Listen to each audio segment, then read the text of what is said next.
Tulad ng bawat artista, ay marami ring kinakaharap na issue si Willie. Balita ko, may kanya-kanya sila. Inaayos ko na sa aking mga lawyers. Kahit mas kilala siya bilang TV host, tulad ng bawat artista, ay marami ring kinakaharap na issue si Willie Revillame. May kaugnayan man sa kanyang propesyon o personal na buhay. Makaraang kanselahin ang kanyang programa sa kabilang istasyon nitong Oktubre. Muling mapapanood si Willie sa isang pambihirang panayam ni Ricky Lo at Lolit Solis. Willie Revillame sa kanyang first ever, no holds barred interview. Kahit anong gusto niyo tanong, ako isasagot lang ng nararapat. Walang halo ng pagsisinungaling, walang halo ng kukunwari. Kasi, kaya nga star talk, you talk to the stars. At ba, itinuloy mo pa rin maraming umaasa sa'yo. Anong dahilan at rason bakit tinigil mo yung show? May mga maraming umaasa sa'yo. Alam mo, sa buhay ng tao, minsan meron kang desisyon na para naman sa sarili mo. For 9 years, I've been doing the noontime show. Kaya lang, syempre, you have to understand the situation ng kumpanya, ng TV5. Sundalo ka, susunod ka sa mga desisyon. But yung time na medyo sabi nila hindi na nagre-rate yung show, at sabi nila, parang walang advertisers. Sabi ko, siguro maybe you can find another show na pwede mag-rate o pwedeng makakuha ng advertisers. Yung time na yun, matatapos na yung contract ko, so sumunod ako kay MVP.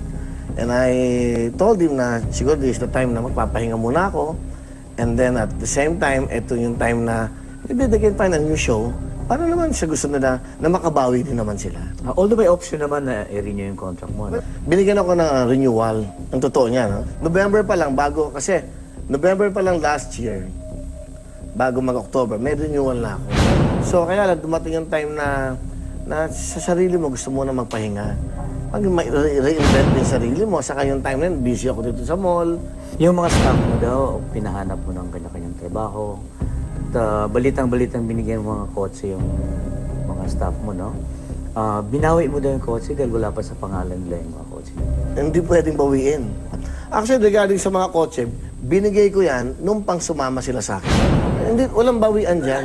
Ang binabawi lang dyan pag nagkakaroon ng problema, yung umaalis, na hindi nila kayang bayaran na yun eh. So binabayaran ng kumpanya yun. Ibinibigay sa iba yun. Alam mo, nakakatuwa sa mga staff ko, ayaw muna nila mag-commit sa ibang mga shows. Binigyan ko sila ng 13-month pay at binigyan ko sila ng bonus atong December. Para naman, naintindihan ko yung sitwasyon nila. Walang trabaho, so dapat meron silang pangpasalubong sa Pasko.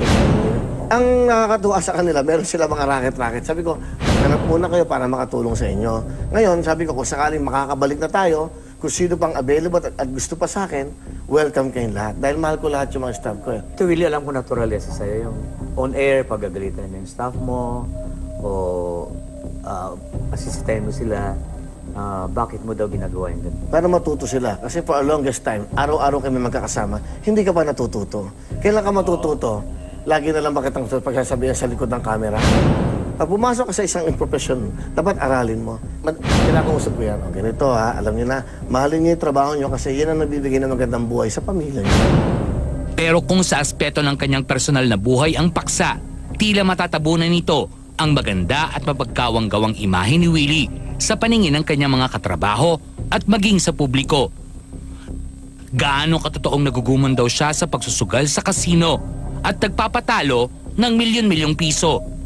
Yung mga chismis pang nagpapatalo ka daw ngayon sa casino, 120 million. At may kinalaman ba ang kanyang heart problem sa desisyon niyang ihinto na ang kanyang TV show? Willie, yung health mo ba hindi factor sa decision mong wag na renew yung contract? Sa pagpapakasal ng dating asawang si Liz Almoro sa nobyo nitong si Victor Aliwalas, tinututulan ba niya? Then, ang balita mo bang